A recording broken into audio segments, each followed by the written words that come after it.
আসসালামু আলাইকুম। ধন্যবাদ সকলকে আমার ভিডিও ২ নাম্বার ভিডিও টিউটোরিয়ালে অংশগ্রহণ করার জন্য। আজকে আমরা দেখব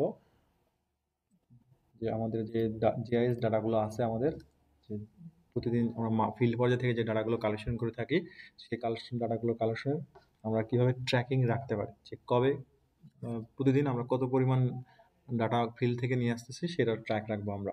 এবার একটা এক্সেল শিটের মাধ্যমে এবং একটা গুগল শিটের মাধ্যমে। পার্ট 2 এর এতে আছে হচ্ছে কিভাবে আমরা এক্সেল শিটটা ওপেন করব এবং এক্সেল শিটে আমরা ডাটাগুলো ট্র্যাকিংটা রাখবো, এবং পার্ট 2 বিতে পাবো আমরা গুগল শিটে, সেটা আমরা সেম কাজটা গুগল শিটে আমরা দেখবো কিভাবে করা যাচ্ছে।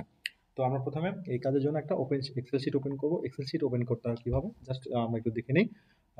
মাইক্রোসফট এক্সেল, এটা একটা মাইক্রোসফটের অফিস টুল। মাইক্রোসফট অফিস টুল অনেকগুলো টুল আছে, যেমন ওয়ার্ড ফাইল, পাওয়ার পয়েন্ট, আমরা জানি এগুলো। তো আমরা এটা কি করার জন্য যে কাজটা করতে হবে, আমাদের মাউসের রাইট ক্লিক করতে হবে। রাইট ক্লিক করলে নিউ অপশনে যে আমি দেখতে পারবো এখানে Microsoft Access database, word document, PowerPoint, তারপরে নিচে পাবো আমি মাইক্রোসফট এক্সেল ওয়ার্কশিট।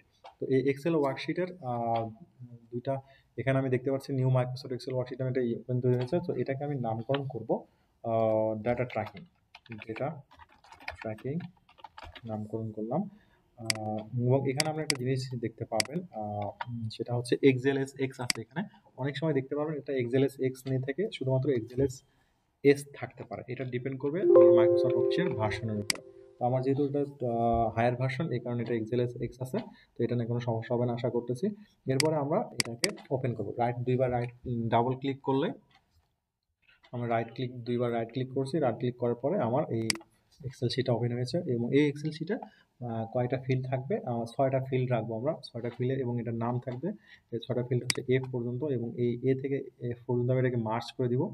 এখান থেকে ধরে আমি এফ পর্যন্ত নিয়ে যাব। এফ পর্যন্ত মাউস আমি সিলেক্ট করে নিলাম। সিলেক্ট করার পর এটাকে মার্চ, এই যে মার্জ এন্ড সেন্টার থেকে আমি মার্চ করে দিলাম। এবং এই নাম হবে হচ্ছে জিআইএস ফিল্ড লেভেল। এটার নাম হবে হচ্ছে GIS field level data tracking. এবং আমি এটার সবগুলোকে আমি ফন্ট সিলেক্ট করবো হচ্ছে ওয়াল সিলেক্ট করলাম। এই যে এখান থেকে এটা ক্যালিব্রি ফন্টে আছে, আমি এটাকে টাইমস নিউ রোমানে যাব। আমি টি লিখে অলরেডি টাইমস নিউ রোমানে এগুলো চলে আসবে। টিআই টাইমস নিউ রোমান চলে এসেছে। আমি টাইমস নিউ রোমান করব এবং একটু ফন্টগুলো বাড়ায় নিব। আমি এটার প্রথম হেডার ফন্টটা আমি 16 করে দিলাম, এবং এটা বোল্ড করে দিলাম আমি একটু 18 করলাম, আর একটু সুন্দর লাগবে। প্রথম যেটা হবে সেটা হচ্ছে আমি সিরিয়াল নাম্বার, কবে কবে কাজগুলো করবো। এরপর ডেট, যে আমার কোন ডেটে কোন দিন কোন কাজগুলো করলাম। এরপর হচ্ছে সাবস্টেশন নেম,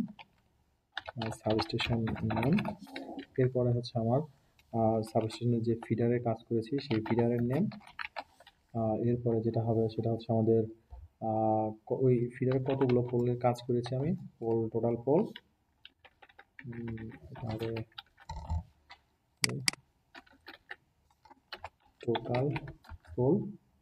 এরপরে হচ্ছে রিমার্কস, আমি একটা কোনো মন্তব্য থাকলে আমি সেখানে লিখে রাখতে পারি। রিমার্কস লিখে দিলাম।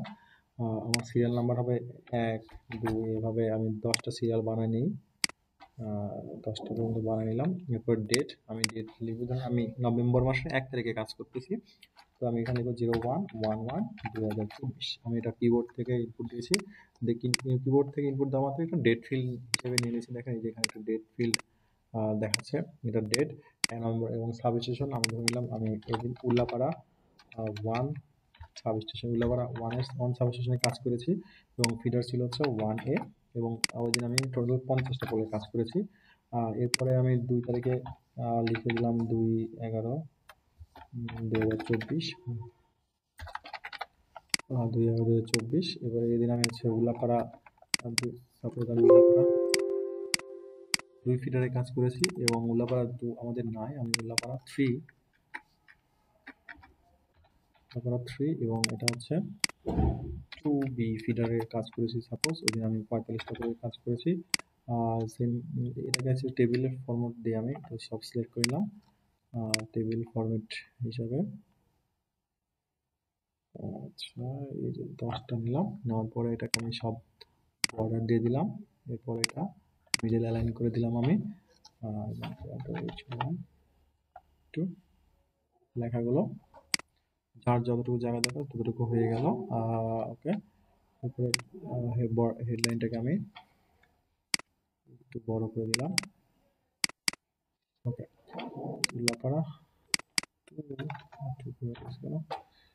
3 আমি 2 তারিখে ধরেন আবার আর একটা অন্য একটা সাবস্টেশন সেম ডেটে দুইটা গ্রুপ কাজ করেছিল।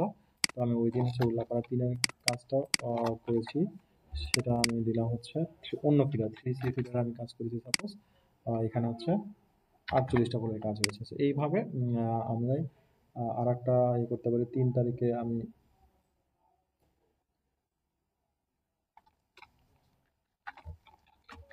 3 তারিখে আমি আরেকটা কাজ করেছি। আমি এটা কপি করে রাখলাম।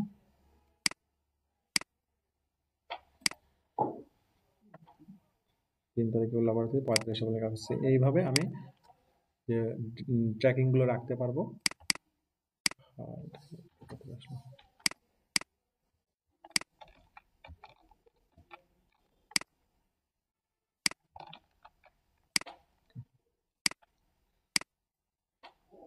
আর আমি এখানে হচ্ছে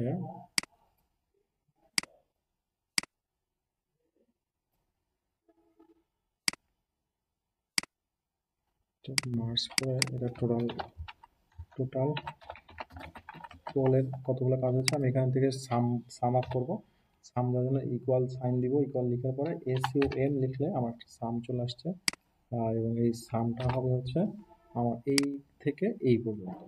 সাম করে দিলাম, অটোমেটিক আমার সামটা দিয়ে দিলাম যে কতগুলো পোলের কাজ অলরেডি চলতেছে আমার। তো এটাকে আমি একটু বোল্ড করে বড় করে দিই, তাহলে আমার এটা জিনিসটা সুন্দর হবে। ওকে, এবং এই শিটের যে নামটা দিব সেটা হচ্ছে ডেটা ট্র্যাকিং। আজকে এই পর্যন্ত ছিল এই টিউটোরিয়ালটা। এরপরে আমার দেখা হবে গুগল শিটের সেম কাজটা আমরা কিভাবে করতে পারি। সেই পর্যন্ত ধন্যবাদ সবাইকে। আসসালামু আলাইকুম।